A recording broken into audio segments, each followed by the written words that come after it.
തെരഞ്ഞെടുപ്പുകൾക്ക് ശേഷം കേരള നിയമസഭയുടെ സമ്മേളനം തുടങ്ങിയിരിക്കുകയാണ്. പക്ഷേ ഈ സമ്മേളനം കഴിഞ്ഞ ഏതാണ്ട് ഒരാഴ്ച പിന്നിടുന്ന ഘട്ടത്തിലാണ് ഇപ്പോൾ നമ്മൾ നിൽക്കുന്നത്.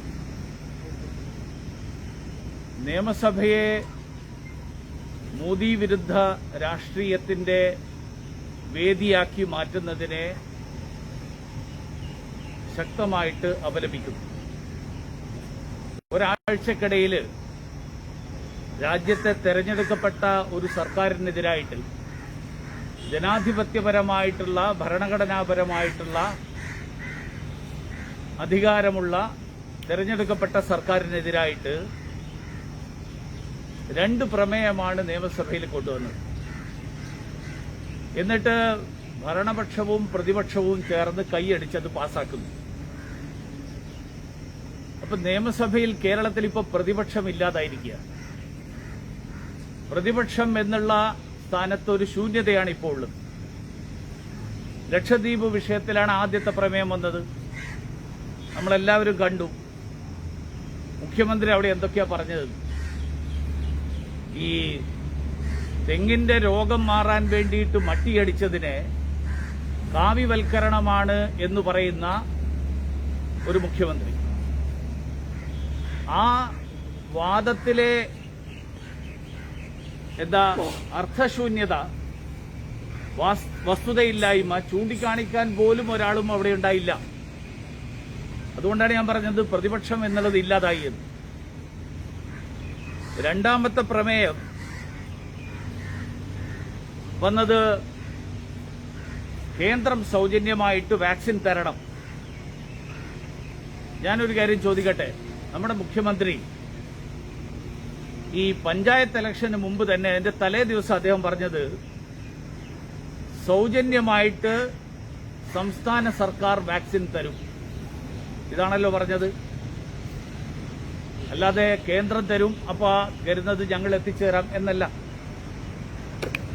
അപ്പൊ അന്ന് വോട്ട് കിട്ടാൻ വേണ്ടിയിട്ട് പച്ചക്കള്ളം പറഞ്ഞു. അത് കഴിഞ്ഞിട്ട് എന്താ പറഞ്ഞത്? ഞങ്ങൾ ആഗോള ടെൻഡർ വിളിക്കുന്നു.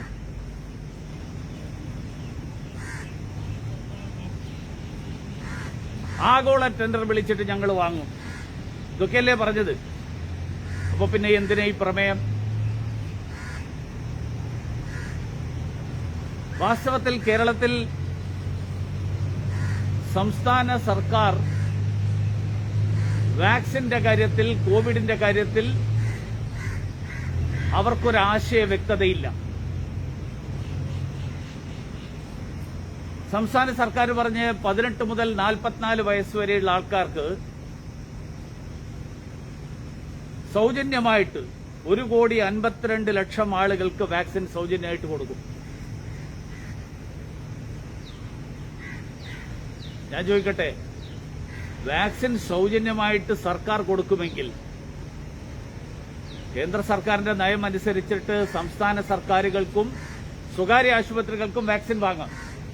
കേരളത്തിലെ സ്വകാര്യ ആശുപത്രികൾക്ക് വാക്സിൻ വാങ്ങാൻ അവർക്ക് ഒരു ആത്മവിശ്വാസമില്ല. കാരണം തൊട്ടപ്പുറത്ത് സൗജന്യമായിട്ട് സർക്കാർ പ്രാഥമികാരോഗ്യ കേന്ദ്രത്തിൽ വാക്സിൻ കൊടുക്കുമെങ്കിൽ സ്വകാര്യ ആശുപത്രികൾ വാങ്ങുന്ന വാക്സിൻ അവിടെ കെട്ടിക്കിടക്കും. ഇപ്പോൾ ആഗോള ടെൻഡറിലെ വാക്സിൻ ഇല്ല, സംസ്ഥാന സർക്കാർ വാങ്ങുമെന്ന് പ്രഖ്യാപിച്ച വാക്സിൻ ഇല്ല, സൗജന്യമായിട്ട് കൊടുക്കുമെന്ന് പറഞ്ഞ വാക്സിൻ ഇല്ല. സ്വകാര്യ ആശുപത്രികൾ വാക്സിൻ വാങ്ങാൻ മടി കാണിക്കുന്നത് കാരണം അവരുടെ വാക്സിനും ഇല്ല. കേന്ദ്ര സർക്കാർ കൊടുക്കുന്ന സൗജന്യ വാക്സിൻ മാത്രമാണ് ഇപ്പോൾ കേരളത്തിലുള്ളത്. സംസ്ഥാന സർക്കാരിന്റെ ഉത്തരവാദിത്തമല്ലേ കേരളത്തിലുള്ള മുഴുവൻ ആളുകൾക്കും വാക്സിൻ കൊടുക്കാൻ ആവശ്യമായിട്ടുള്ള നടപടികൾ എടുക്കുക എന്നുള്ളത്? എന്തുകൊണ്ട് എടുക്കുന്നില്ല? അപ്പൊ സത്യത്തില് ഈ സംസ്ഥാന സർക്കാരിന്റെ വ്യക്തതയില്ലായ്മയും ആശയക്കുഴപ്പവും അതാണ് കേരളത്തിലെ വാക്സിൻ പ്രതിസന്ധിയുടെ കാരണം. എന്നിട്ട് അത് മറച്ചുവെക്കാൻ വേണ്ടി കേന്ദ്രത്തിനെതിരായിട്ട്, നരേന്ദ്രമോദിക്കെതിരായിട്ട് പ്രമേയം. മോദി വിരുദ്ധതയുടെ പ്രചരണത്തിന് വേണ്ടിയിട്ടുള്ള കേന്ദ്രമാക്കിയിട്ട്, അതിനുള്ള വേദിയാക്കിയിട്ട് നിയമസഭയെ മാറ്റുക. ഇപ്പോ ഇതെല്ലാം കഴിഞ്ഞതിന് ശേഷം പറയാണ് കേന്ദ്രം കൊടുക്കണം. ഇന്നലെ നിയമസഭയിലെ ആരോഗ്യമന്ത്രിയുടെ ഒരു പ്രസംഗമുണ്ടായി. ആരോഗ്യമന്ത്രി പറയുന്നത് കേന്ദ്രം വിപണിയിലെ മത്സരത്തിന് വേണ്ടിയിട്ട് സംസ്ഥാനത്തെ നിർബന്ധിക്കുന്നു. ആരോഗ്യമന്ത്രി പുതിയ ആളാണ്, പക്ഷെ എന്നാലും സഭയെ ഇങ്ങനെ തെറ്റിദ്ധരിപ്പിക്കാൻ പാടില്ല.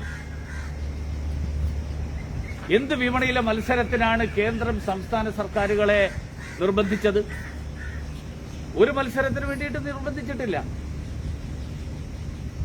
അപ്പോ സഭയെ തെറ്റിദ്ധരിപ്പിക്കുകയും എന്നുള്ളത് പുതിയ ഒരു ആരോഗ്യമന്ത്രിയാണ് എന്നുള്ളതുകൊണ്ട് സഭയെ തെറ്റിദ്ധരിപ്പിക്കാൻ പാടില്ല.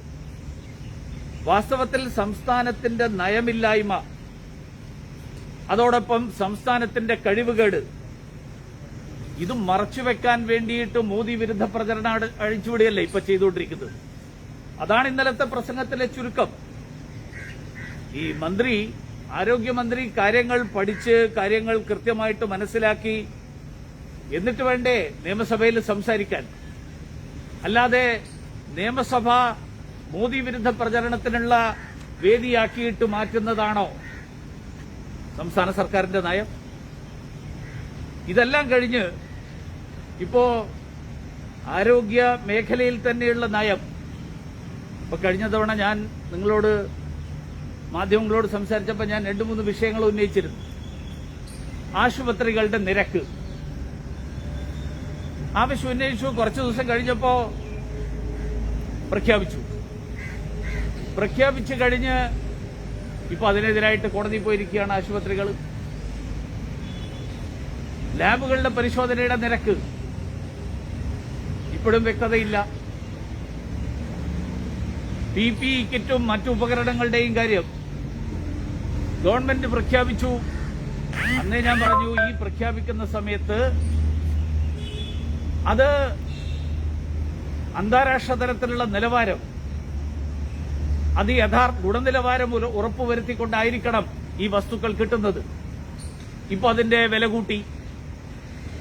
കഴിഞ്ഞ ദിവസം ഞാനൊരു ഫേസ്ബുക്ക് പോസ്റ്റ് കണ്ടു, ജോസ് പെരിയപ്പുറത്തിന്റെ. അദ്ദേഹം പറയുന്നത് ഈ കേരളത്തിൽ ഇപ്പോ ഈ കോവിഡിൽ മരണപ്പെടുന്ന ആളുകളുടെ എണ്ണം കൂടിക്കൊണ്ടിരിക്കുക. യഥാർത്ഥ സംഖ്യ വരുന്നില്ല, എന്നാൽ പോലും എണ്ണം കൂടിക്കൊണ്ടിരിക്കുകയാണ്.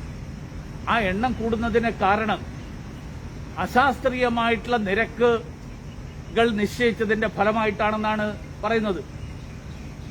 എന്ന് പറഞ്ഞാൽ ആശുപത്രികൾക്ക്, ഓരോ ആശുപത്രിക്കും അവിടുത്തെ പ്രത്യേകതകൾ അനുസരിച്ചിട്ടുള്ള നിരക്കുകൾ ഉണ്ടാവും. നമുക്കറിയാം, നമ്മള് ഈ professional education, engineering college, medical കോളേജിലെയൊക്കെ ഫീസ് നിരക്ക് നിശ്ചയിച്ചത് വലിയ വിശദമായിട്ടുള്ള പഠനത്തിന് ശേഷമാണ്. ഇവിടെ അങ്ങനെ വല്ല പഠനവും നടത്തിയോ? ആരോഗ്യ വിദഗ്ധന്മാരോട് കൂടിയാലോചിച്ചോ? അവരുടെ അഭിപ്രായം ആരാഞ്ഞോ? ജനങ്ങളെ ചൂഷണത്തിന് വിധേയരാക്കരുത്. അതേസമയത്ത് ജനങ്ങൾക്ക് ഗുണനിലവാരമുള്ള ചികിത്സ ഉറപ്പുവരുത്തുകയും വേണം. ഇതൊന്നുമില്ലാതെ ജനങ്ങളെ കബളിപ്പിക്കാൻ വേണ്ടിയിട്ട്, തൽക്കാലത്തേക്ക് കയ്യടി വാങ്ങാൻ വേണ്ടിയിട്ട് നിരക്ക് പ്രഖ്യാപിക്കുക, അത് കഴിഞ്ഞ് അത് പ്രാവർത്തികമാകാതിരിക്കുക, അത് കോടതിയിലെത്തുക, അതില് തടസ്സമുണ്ടാവുക. വാസ്തവത്തിൽ കേരള സർക്കാരിന്റെ ഈ ആരോഗ്യ മേഖലയിലുള്ള നയം, കോവിഡിനെ പ്രതിരോധിക്കുന്നതിനുള്ള നയം, ആ നയമില്ലായ്മ മറച്ചുവെക്കാൻ വേണ്ടിയിട്ട് മോദി വിരുദ്ധ രാഷ്ട്രീയ പ്രചരണം നടത്തി തൽക്കാലം രക്ഷപ്പെടാൻ വേണ്ടിയിട്ടുള്ള ശ്രമമാണ് ഇപ്പൊ നടത്തിക്കൊണ്ടിരിക്കുന്നത്. മറ്റൊരു കാര്യം, ഇപ്പൊ ഇന്നലെയൊക്കെ റിപ്പോർട്ട് ചെയ്യപ്പെട്ടു, CAG കേന്ദ്ര പദ്ധതികളെ അട്ടിമറിക്കാനുള്ള ബോധപൂർവമായിട്ടുള്ള ശ്രമം. ആ ശ്രമം കേരള സർക്കാർ നടക്കുകയാണ്. പാവപ്പെട്ടവർക്ക് കിട്ടേണ്ട വീടാണ് ഇല്ലാതായത്. അത് ഈ ഒരൊറ്റ കേസിലല്ല, നിർഭയ ഫണ്ടിന്റെ കാര്യം, പീഡന കേസുകളിലെ ഇരകളെ സഹായിക്കാനുള്ള കേന്ദ്ര പദ്ധതി, കേരളം ഒറ്റ പൈസ കൊടുത്തിട്ടില്ല. സ്ത്രീ സുരക്ഷയ്ക്ക് വേണ്ടിയിട്ട് അനുവദിച്ച ഫണ്ട് എവിടെ പോയി? മാത്രമല്ല, റൂസ, ഉന്നത വിദ്യാഭ്യാസ രംഗം മെച്ചപ്പെടുത്താൻ വേണ്ടിയിട്ട് കേന്ദ്ര സർക്കാർ ആവിഷ്കരിച്ച പദ്ധതി, അത് കോടികൾ വകമാറ്റി ചെലവഴിച്ചു എന്ന് മാധ്യമങ്ങൾ തന്നെ റിപ്പോർട്ട് ചെയ്തു. വനാതിർത്തി ഗ്രാമങ്ങളിലെ വന്യജീവി ശല്യം നേരിടാൻ അനുവദിച്ച ഫണ്ടിന്റെ പകുതി പോലും ചെലവാക്കിയില്ല. എന്താ കാര്യം? കാരണം നരേന്ദ്രമോദി കേരളത്തോട് വിവേചനം കാണിക്കുന്നു എന്ന് പ്രചരിപ്പിക്കണമെങ്കിൽ കേന്ദ്ര സർക്കാരിന്റെ ഈ പറഞ്ഞ ഫണ്ടുകളൊന്നും തന്നെ കേരളത്തിൽ ചെലവഴിക്കരുത്. അപ്പോഴേ മോദി വിരുദ്ധ രാഷ്ട്രീയം നിർബാധം തുടരാൻ പറ്റുള്ളൂ. എന്നിട്ട് പറയുന്നത് എന്താ? നരേന്ദ്രമോദി സഹകരണ ഫെഡറലിസത്തെ അട്ടിമറിക്കുന്നു. ആരാ അട്ടിമറിക്കുന്നത്? നരേന്ദ്രമോദിയാണ്. പ്രധാനമന്ത്രി ഈ കഴിഞ്ഞ ഒരു വർഷത്തിനിടയിൽ എത്ര തവണ മുഖ്യമന്ത്രിമാരുമായിട്ട് കൂടിയാലോചന നടത്തി? കേരളത്തിന്റെ മുഖ്യമന്ത്രി എത്ര എണ്ണത്ത് പങ്കെടുത്തു എന്ന് അദ്ദേഹം പറയട്ടെ. ഏത് വിഷയത്തിലും കേരളത്തിൽ കഴിഞ്ഞ വർഷം പ്രളയം ഉണ്ടായപ്പോൾ അദ്ദേഹം വന്നു, സ്ഥലങ്ങളൊക്കെ കണ്ടു, പ്രളയബാധിത പ്രദേശങ്ങൾ സന്ദർശിച്ചു, മുഖ്യമന്ത്രിയുമായിട്ടും അദ്ദേഹത്തിന്റെ സഹമന്ത്രിമാരുമായിട്ടും കൂടിക്കാഴ്ച നടത്തി. ഇപ്പൊ നമ്മൾ കണ്ടു, ബംഗാളിലും ഒറീസയിലും അദ്ദേഹം പോയി അവിടുത്തെ മുഖ്യമന്ത്രിമാരുമായിട്ട് കൂടിക്കാഴ്ച നടത്തി. സഹകരണ ഫെഡറലിസത്തെ അട്ടിമറിക്കുന്നത് നരേന്ദ്രമോദിയാണോ പിണറായി വിജയനാണോ? സഹകരണ ഫെഡറലിസത്തെ അട്ടിമറിക്കുന്നത് നരേന്ദ്രമോദിയല്ല, പിണറായി വിജയനാണ്. കേന്ദ്രത്തിന്റെ പദ്ധതികൾ മോദി വിരുദ്ധത പ്രചരിപ്പിക്കാൻ വേണ്ടി നടപ്പിലാക്കാതെ സഹകരണ ഫെഡറലിസത്തെ അട്ടിമറിക്കാനുള്ള ഒരു നീക്കം, ആ ശ്രമമാണ് ഇപ്പോൾ നടത്തിക്കൊണ്ടിരിക്കുന്നത്. ഇതൊക്കെ നടക്കുമ്പോ പ്രശ്നം എവിടെയെന്ന് വെച്ചാൽ, സാധാരണ നിയമസഭയിൽ ഒരു ഭരണപക്ഷവും പ്രതിപക്ഷവും ഉണ്ട്. ഇപ്പൊ പ്രതിപക്ഷമില്ല. എല്ലാറ്റിനും കൈയടിക്കുന്ന ഒരു പ്രതിപക്ഷമാണ് ഇപ്പോൾ ഉള്ളത്. കാരണം കേന്ദ്രവിരുദ്ധ പ്രമേയം വായിച്ചു തീരുന്നതിന് മുമ്പേ കൈയടിയാണ് ഇവിടെ. കഴിഞ്ഞ ദിവസം വളരെ ഗുരുതരമായിട്ടുള്ളൊരു വിഷയം എന്താ? കോവിഡ് മരണങ്ങൾ സംസ്ഥാന സർക്കാർ മറച്ചുവെക്കുന്നു. വളരെ ഗുരുതരമായിട്ടുള്ള പ്രശ്നമാണ്. കാരണം ഇപ്പോൾ കേന്ദ്ര സർക്കാർ നിരവധി ആനുകൂല്യങ്ങൾ പ്രഖ്യാപിച്ചിട്ടുണ്ട് കോവിഡ് മരണത്തിൽപ്പെട്ട ആളുകൾ. ആ ആളുകൾക്കൊന്നും തന്നെ ഈ ആനുകൂല്യങ്ങൾ ലഭ്യമാകുന്നത് അത് നിഷേധിക്കപ്പെടും, മരണങ്ങൾ മറച്ചുവെക്കുക എന്ന് പറഞ്ഞാൽ. കോവിഡ് ആയിട്ടുള്ള ആളെ ന്യൂമോണിയ എന്ന് പറഞ്ഞിട്ട് മരണപ്പെട്ടതായിട്ട് കാണിക്കും. അത്രയും ഗുരുതരമായിട്ടുള്ള ഒരു പ്രശ്നം അവതരിപ്പിച്ചപ്പോ സാധാരണഗതിയിൽ എന്താ വേണ്ടത്? അതിനെക്കുറിച്ച് ചർച്ച നടക്കണം. പകരം ആരോഗ്യമന്ത്രി എഴുന്നേറ്റ് നിന്നിട്ട് അത് പൂർണ്ണമായിട്ടും തള്ളിക്കളഞ്ഞുകൊണ്ട് ഒരു പ്രശ്നം നടത്തി. പ്രതിപക്ഷത്തെ ആക്ഷേപിച്ചു. ഇത്രയും വലിയ ആക്ഷേപം നേരിട്ടിട്ട് ഒന്ന് ഇറങ്ങിപ്പോകാനുള്ള ധൈര്യമെങ്കിലും പ്രതിപക്ഷം കാണിക്കണ്ടേ? ഈ ആരോഗ്യമന്ത്രി നടത്തുന്നത് അർത്ഥശൂന്യമായിട്ടുള്ള അവാസ്തവമായിട്ടുള്ള പ്രതികരണമാണ്, വസ്തുതകളുമായിട്ട് ബന്ധമില്ലാത്ത കാര്യങ്ങളാണ് എന്ന് പറഞ്ഞിട്ടെങ്കിലും ഒന്ന് ഇറങ്ങിപ്പോണ്ടേ? ഇറങ്ങിപ്പോയില്ല. ഇറങ്ങിപ്പോകാതെ അവിടെ തന്നെ ഇരുന്നു. അത് ഇന്നലത്തെ ഒരു ദിവസത്തെ കാര്യമല്ല. ഇന്നിതാ വീണ്ടും ഇന്ന് ഓൺലൈൻ വിദ്യാഭ്യാസത്തിലെ അപര്യാപ്തതകളെക്കുറിച്ച് 40,000 കുട്ടികൾക്ക് പഠിക്കാനുള്ള സൗകര്യങ്ങളില്ല എന്ന് പറഞ്ഞിട്ട് അടിയന്തര പ്രമേയം. വീണ്ടും അതേ സ്ഥിതി. പ്രതിപക്ഷം പറയുന്നതിൽ യാതൊരു അടിയന്തരവും ഇല്ല, ഇതൊരു ഗൗരവമുള്ള വിഷയമല്ല എന്ന് ബന്ധപ്പെട്ട മന്ത്രിമാർ മറുപടി പറയുക. പ്രതിപക്ഷം അസ്തപ്രജ്ഞരായിട്ട് അവിടെ അവരുടെ സീറ്റിലിരിക്കുക. ഇത്ര ദുർബലമായിട്ടുള്ള ഒരു പ്രതിപക്ഷമുണ്ട് എന്ന് തോന്നാത്ത രീതിയിലുള്ള ഒരു സ്ഥിതി. പ്രതിപക്ഷ നേതാവ് പറയുന്നത് ഞാൻ ആരെയും വിമർശിക്കില്ല എന്നാണ്. മുഖ്യമന്ത്രിയെ സർക്കാരിനെ വിമർശിക്കുകയില്ല, ഞാൻ ചൂണ്ടിക്കാണിക്കുകയുള്ളൂ എന്നാണ് പറയുന്നത്. അദ്ദേഹം ചൂണ്ടൽ വിദഗ്ധനാണ്, ചൂണ്ടിക്കാണിക്കുകയുള്ളൂ. അദ്ദേഹത്തിന്റെ നേതാവ് ഇവിടെ ചെയ്യുന്നത് ദിവസം 3 നേരം മരുന്ന് കഴിക്കുന്നത് പോലെയാണ് നരേന്ദ്രമോദിയെ വിമർശിക്കുന്നത്. ഇതും സർക്കാരല്ലേ, തെരഞ്ഞെടുക്കപ്പെട്ട സർക്കാരല്ലേ? ഒന്നുകിൽ ഒന്നുകിൽ രാഹുൽ ഗാന്ധി കേരളത്തിലെ പ്രതിപക്ഷ നേതാവിനെ മാതൃകയാക്കണം, അല്ലെ കേരളത്തിലെ പ്രതിപക്ഷ നേതാവ് നരേന്ദ്രമോദിയെ മാതൃകയാക്കണം. കേന്ദ്രത്തിലൊരു നയം, കേരളത്തിലൊരു നയം. എന്താ കാരണം? മോദിക്കെതിരായിട്ട് പ്രസംഗിച്ചാൽ അതിന് ചില ഗുണങ്ങളുണ്ട് എന്നാണ് അവർക്കിപ്പോ തോന്നുന്നത്. ഇപ്പൊ ഇന്നലത്തെ വലിയ ചർച്ച, നേമത്ത് BJPയെ തോപ്പിച്ചതാരാ? പിണറായി പറയുന്നു ഞാനാ തോപ്പിച്ചത്, സതീശൻ പറയുന്നു അല്ല ഞാനാണ് തോപ്പിച്ചത്. ഞങ്ങൾ മുരളീധരനെ രംഗത്തിറക്കിയത് മുരളീധരൻ 3ാം സ്ഥാനത്തെ വരുള്ളൂ എങ്കിലും BJP തോക്കും. ഇതിനു വേണ്ടിയാണ് പറഞ്ഞത്. അതല്ലല്ലോ പറഞ്ഞത്, ഞങ്ങൾ ശക്തനായിട്ടുള്ള ഒരു സ്ഥാനാർത്ഥിയെ ഇറക്കുന്നു എന്നാണ്, ജയിക്കാൻ പോകുന്നു എന്ന് പറഞ്ഞിട്ടാണ്.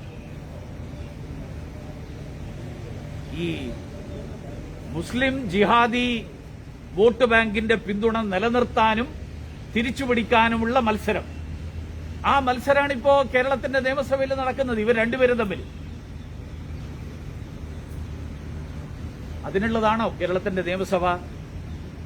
കേരളത്തിന്റെ നിയമസഭ എന്ന് പറയുന്നത് ഏത് നിയമസഭയും നിയമനിർമ്മാണ വേദിയാണ്. ജനങ്ങൾ നേരിടുന്ന കാതലായിട്ടുള്ള പ്രശ്നങ്ങൾ ചർച്ച ചെയ്യാനും പരിഹാര മാർഗങ്ങൾ കണ്ടെത്താനും നിർദ്ദേശിക്കാനും അത് സർക്കാരിന്റെ മുന്നിൽ അവതരിപ്പിക്കാനും ഒക്കെയുള്ള വേദിയാണ്. അല്ല, ഇതൊന്നും ചെയ്യാതെ ഈ മഹാമാരിക്കിടയിൽ ജനങ്ങളുടെ നികുതിപ്പണം നഷ്ടപ്പെടുത്തി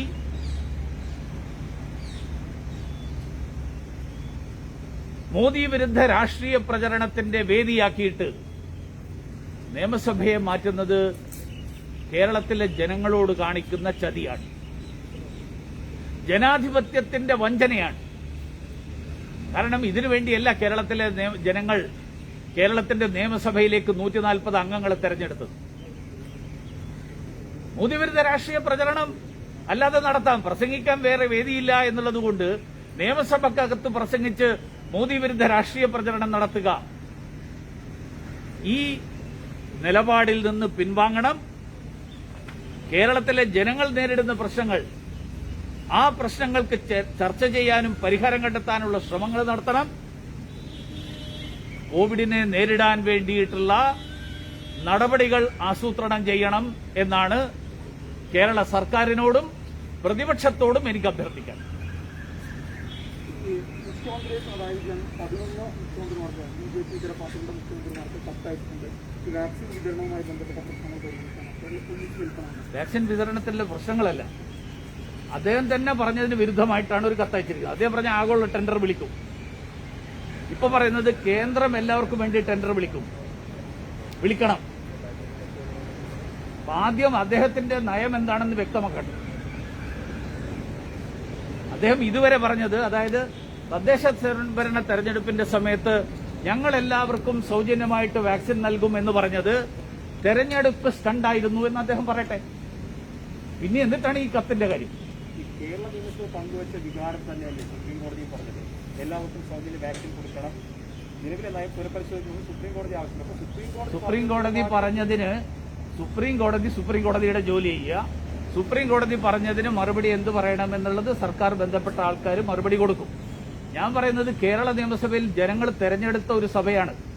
ആ ജനങ്ങൾ തെരഞ്ഞെടുത്ത സഭ കേരളത്തിലെ ജനങ്ങളുടെ കോവിഡ് മരണം കുറച്ച് കാണിക്കുന്നു, ഓക്സിജൻ വിതരണത്തിന്റെ കാര്യത്തിലുള്ള അപര്യാപ്തതകൾ, നിരവധി പ്രശ്നങ്ങളുണ്ടല്ലോ. ആ പ്രശ്നങ്ങളല്ലേ ചർച്ച ചെയ്യേണ്ടത്. ചെല്ലാനത്ത് കടലെടുത്ത ആളുകൾക്ക് പ്രഖ്യാപനം നടത്തിയോണ്ട് കാര്യമില്ലല്ലോ. ഇതുപോലത്തെ നിരവധി ജനങ്ങളെ നേരിടുന്ന പ്രശ്നങ്ങൾ, ആ പ്രശ്നങ്ങൾ ചർച്ച ചെയ്യുന്നതിന് പകരം ഒരാഴ്ചയിൽ 2 പ്രമേയം, ലക്ഷദ്വീപില് ഈ തെങ്ങിന് മട്ടിയടിച്ചതിന്റെ പേരിൽ ഒരു പ്രമേയം പാസ്സാക്കുന്നതെന്ന് പറഞ്ഞു കഴിഞ്ഞാൽ ഇതിനേക്കാൾ അർത്ഥശൂന്യമായിട്ട് വരത്തിലുണ്ട്. ആ ആളുകളുടെ ആശങ്ക പ്രകടിപ്പിക്കാൻ അവിടെ പഞ്ചായത്തില്ലായിരുന്നു. ഞാൻ ചോദിക്കട്ടെ, ഈ ലോകം മുഴുവനുള്ള കാര്യം ഏറ്റെടുത്തിട്ട് മോദിക്കെതിരായിട്ടുള്ള പിന്നെ വേറെ എന്തൊക്കെ കാര്യങ്ങളുണ്ടായിരുന്നു? വാളയാറിലെ വിഷയത്തിൽ എന്താ ഒരു സംയുക്ത പ്രമേയം കൊണ്ടുവരാൻ? സ്ത്രീപീഡനം, നിരവധി അങ്ങനത്തെ ലോകത്ത് എന്തൊക്കെ വിഷയങ്ങൾ ലോകത്തുണ്ട്. ആ ലോകത്തുള്ള എല്ലാ വിഷയവും എടുക്കത്ത്. അപ്പൊ മോദി വിരുദ്ധ രാഷ്ട്രീയം, അതാണ് ഇതിന്റെ അടിസ്ഥാനം. കാരണം മോദി വിരുദ്ധ രാഷ്ട്രീയം പ്രചരിപ്പിച്ചു കഴിഞ്ഞാൽ ഇപ്പം മാർക്കറ്റ് ഉണ്ട് എന്നുള്ള തോന്നൽ, ആ മാർക്കറ്റ് CPM കുറച്ച് പിടിച്ചു വെച്ചു, അത് തിരിച്ചു പിടിക്കാൻ കോൺഗ്രസും ലീഗ് കൂടി ശ്രമിക്കും. അതിന് ജനങ്ങളുടെ പണം ചെലവാക്കി, ഇവർക്ക് വോട്ട് ചെയ്ത ആൾക്കാർ പോലും അതല്ല പ്രതീക്ഷിക്കുന്നത്. ഇവർക്ക് വോട്ട് ചെയ്ത ആൾക്കാരടക്കം പ്രതീക്ഷിക്കുന്നത് ആ ജനങ്ങൾക്ക് പ്രയോജനപ്രദമായിട്ടുള്ള കാര്യങ്ങൾ ഇതാക്കണം. വാക്സിന്റെ കാര്യത്തിൽ കേന്ദ്രം വളരെ വ്യക്തമായിട്ട് നയം വ്യക്തമാക്കിയിട്ടുണ്ട്. സുപ്രീം കോടതി ചോദിച്ച ചോദ്യത്തിന് സുപ്രീം കോടതിക്ക് മറുപടി കൊടുക്കും. സുപ്രീം കോടതി ചോദിച്ച വിഷയമാണല്ലോ. അതിന് മറുപടി കൊടുക്കുന്നു. സുപ്രീം കോടതിയുടെ ജോലി നിയമസഭ ചെയ്യുകയാണെങ്കിൽ പിന്നെ നിയമസഭ വേണ്ടല്ലോ, സുപ്രീം കോടതി മതിയല്ലോ. വികാരമല്ലെന്ന്, ഈ വികാരം പ്രകടിപ്പിക്കാനുള്ള സ്ഥലം ആഴ്ചയിൽ 2 പ്രമേയം പാസ്സാക്കിയിട്ടാണ്. അതെനിക്കറിയാം. അല്ല, അതേ പറഞ്ഞു. അത് കേന്ദ്രം ബന്ധപ്പെട്ട ആളുകൾ പറയുള്ളൂ. കേരളത്തിലേക്ക് പാർട്ടി വലിയ പ്രതിസന്ധിയിലാണ്. കൊടകര കുഴപ്പണവുമായി ബന്ധപ്പെട്ട് പാർട്ടിയിലെ ഉത്തരവാദിത്തപ്പെട്ട സ്ഥാനങ്ങളിൽ ഇരിക്കുന്നവരെ പോലീസ് ചോദ്യം ചെയ്യുന്നു. സംസ്ഥാന അധ്യക്ഷൻ, ഒരു കാര്യം ഞാൻ പറയാം, സംസ്ഥാന അധ്യക്ഷൻ വളരെ വ്യക്തമായിട്ട് പറഞ്ഞു ഇതിന് പാർട്ടിയുമായിട്ടൊരു ബന്ധമില്ല. എന്നാൽ പോലും CPM-കാരെ പോലെ നടുവേദനയും കോവിഡും വെളുപ്പാങ്കാലത്ത് പിന്നെ തലയിൽ മുണ്ടിട്ട് പോലും ഇതൊന്നും ചെയ്യാതെ BJP നേതാക്കന്മാർ വിളിച്ചവരെല്ലാവരും പോകുന്നുണ്ട്. അതിനപ്പുറത്ത് BJPക്ക് ഇതുമായിട്ടൊരു ബന്ധമില്ല എന്ന് സംസ്ഥാന അധ്യക്ഷൻ പറഞ്ഞു കഴിഞ്ഞു. അതിൽ കൂടുതൽ ഇന്ന് എനിക്ക് പറയാൻ താല്പര്യമില്ല. കാരണം ഇന്നത്തെ വിഷയം മോദി വിരുദ്ധ രാഷ്ട്രീയത്തിന്റെ പ്രചരണത്തിന്റെ വേദിയാക്കിയിട്ട് നിയമസഭയെ മാറ്റുന്ന അപലപനീയമായിട്ടുള്ള സമീപനത്തെക്കുറിച്ചാണ്. അതുകൊണ്ട് ബാക്കി കാര്യങ്ങൾ നമുക്ക് പിന്നീട് ഒരു നമുക്ക് വേറെ സംസാരിക്കാം. നമ്മൾ നാളെയും മറ്റന്നാളൊക്കെ ഉണ്ടാവും. ഈ വിഷയത്തിൽ, അതായത് മോദി വിരുദ്ധ രാഷ്ട്രീയത്തിന്റെ പ്രചരണ വേദിയാക്കിയിട്ട് നിയമസഭയെ മാറ്റുന്ന ജനാധിപത്യത്തോട് കാണിക്കുന്ന വഞ്ചന, ആ വഞ്ചനയാണ് നമ്മൾ വളരെ ഗൗരവമുള്ള വിഷയമാണ്. മറ്റേത് ഒരു പാർട്ടിയുടെ വിഷയമാണ്, ഇത് ജനങ്ങളെ മുഴുവൻ ബാധിക്കുന്ന വിഷയമാണ്. 3.5 കോടി ജനങ്ങളെ ബാധിക്കുന്നു. നരേന്ദ്രമോദി സർക്കാർ കൊണ്ടുവന്ന പരിഷ്കാരങ്ങൾ പറയുന്നത് 1 ലക്ഷം രൂപയിൽ കൂടുതൽ ക്യാഷ്. ഞാൻ പറഞ്ഞില്ലേ, അതൊക്കെ നമുക്ക് രണ്ടാമത് ചർച്ചയാണ്. മോദി വിരുദ്ധ രാഷ്ട്രീയത്തെക്കുറിച്ച് പറയും, അതിനെക്കുറിച്ച് നിങ്ങളുടെ സംശയങ്ങൾ ഞാൻ ക്ലിയർ ആക്കി. ഇന്ന് എത്താ വിഷയം, നാളെ നമുക്ക് ചർച്ച ചെയ്യാം. ഞാൻ ഇന്ന് ചർച്ച ചെയ്യുന്നത് മോദി വിരുദ്ധ രാഷ്ട്രീയ പ്രചരണമാണ്. മോദിയായിട്ട് ബന്ധപ്പെട്ടല്ല, മോദി വിരുദ്ധ രാഷ്ട്രീയവുമായി, മോദി വിരുദ്ധ രാഷ്ട്രീയം സമ്മതിച്ചു. അത് ഞാൻ നാളെ ചർച്ച ചെയ്യാം. നിങ്ങൾക്ക് ഇന്ന് തന്നെ ഇവിടെ നിന്നാ ഇത് നിങ്ങൾക്ക് ചർച്ച ചെയ്യാൻ താല്പര്യമുള്ളതാണ്. അല്ലല്ല ഇന്ന് നിങ്ങൾക്ക്, അപ്പൊ നിങ്ങളും മോദി വിരുദ്ധ രാഷ്ട്രീയത്തിന്റെ കൂടെയാണെന്നാണ്. അല്ലല്ല, അപ്പൊ അതുകൊണ്ട് മോദി വിരുദ്ധ രാഷ്ട്രീയം ഇന്ന് എനിക്ക് പറയാനുള്ളതല്ലേ ഞാൻ പറയുന്നത്. ബാക്കി കാര്യങ്ങൾ ഞാൻ നാളെ പറയാം. ഇന്ന് തന്നെ ഇത് പറയണമെന്ന് നിർബന്ധമില്ല. ശബ്ദരേഖ ഇതുവരെ നിഷേധിച്ചിട്ട് ഞാൻ പറയാന്ന് അതൊക്കെ അദ്ദേഹത്തോട് നേരിട്ട് ചോദിക്കാലോ. നമുക്ക് ഞാൻ ഇനിയും കാണല്ലോ. നാളെ നിങ്ങൾ വന്ന് നമുക്ക് സംസാരിക്കാം. നാളെ നമുക്ക് വേണം. ഇത് മോദി വിരുദ്ധ രാഷ്ട്രീയം അല്ല. മോദി വിരുദ്ധ രാഷ്ട്രീയത്തിൽ പണം ചെലവാക്കരുത് എന്നാണ് എന്റെ പോയിന്റ്. അതല്ല, ഈ മോദി വിരുദ്ധ രാഷ്ട്രീയത്തിന് വേണ്ടിയിട്ടല്ല ജനങ്ങൾ തെരഞ്ഞെടുത്തത്. ഈ കുഴൽപ്പണ ആരോപണത്തിന് പിന്നിൽ അതിനല്ലേ ഞാൻ പറഞ്ഞത്. ഈ കേരളത്തിന്റെ നിയമസഭ, ഞാൻ പറഞ്ഞത് അതാണ്, കേരളത്തിന്റെ നിയമസഭയിലെ 3.5 കോടി ജനങ്ങൾ പ്രതിനിധീകരിക്കുന്ന നിയമസഭ വെറും മോദി വിരുദ്ധ രാഷ്ട്രീയത്തിന്റെ വേദിയാക്കരുത്. ഈ മോദി അനുകൂല രാഷ്ട്രീയത്തിന് വേണ്ടി കുഴൽപ്പണം ഉപയോഗിക്കാം. മോദി വിരുദ്ധ രാഷ്ട്രീയം, ആ മോദി വിരുദ്ധ രാഷ്ട്രീയത്തിന്റെ വേദിയാക്കിയിട്ട് നിയമസഭയെ മാറ്റരുത്. എന്റെ മറുപടിയാണ്. അതിനെക്കുറിച്ച് നമുക്ക് ചർച്ച ചെയ്യാം. ബിജെപി നിശബ്ദത പാലിക്കുന്നത് വലിയ നിശബ്ദത പറഞ്ഞില്ല.